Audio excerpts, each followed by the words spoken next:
Still in the U.S., if, as expected, the Democrats-controlled House votes on a criminal referral, it will then be up to the U.S. Justice Department to decide whether or not to prosecute Steve Bannon. Members of the committee believe that as a former close aide to Donald Trump, he has information central to the cause of the deadly uprising. The day before this all occurred, on January 5th, Mr. Bannon publicly professed knowledge that, quote, all hell is going to break loose tomorrow, end quote. He forecast that the day would be, quote, extraordinarily different than what most Americans expected. He said to his listeners and his viewers, quote, so many people said if I was in a revolution, I would be in Washington. Well, he said, this is your time in history.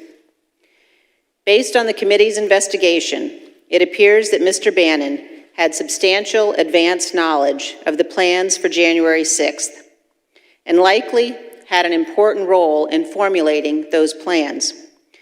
Mr. Bannon was in the war room at the Willard on January 6th. He also appears to have detailed knowledge regarding the president's efforts to sell millions of Americans the fraud that the election was stolen.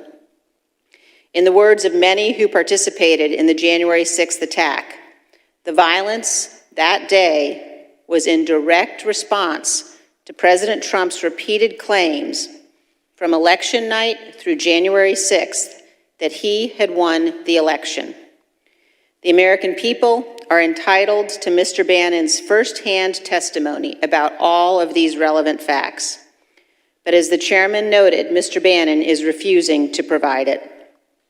Preserving our Constitution and the rule of law is a central purpose of this investigation. The plain fact here is that Mr. Bannon has no legal right to ignore the committee's lawful subpoena. Mr. Bannon's and Mr. Trump's privilege arguments do, however, appear to reveal one thing. They suggest that President Trump was personally involved in the planning and execution of January 6th, and this committee will get to the bottom of that. And Arise correspondent ROTIMI KADE joins us now from the U.S. for more on this story. ROTIMI, can you tell us the significance of Steve Bannon being held in contempt of Congress and what's actually going to happen next?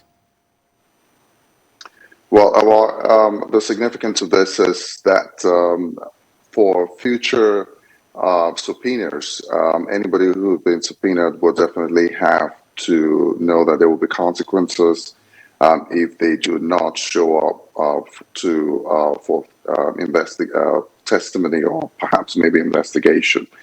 And moving forward with the submission of the committee to the full House, it's obvious that at the end of the day, the House will vote and they would submit their vote to the Justice Department, which will carry out the prosecution of Steve Bannon.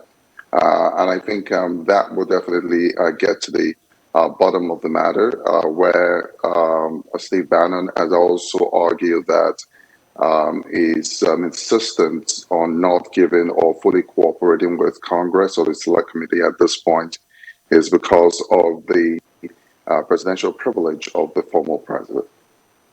All right, ROTIMI, do you think that Steve Bannon might be facing any kind of jail time?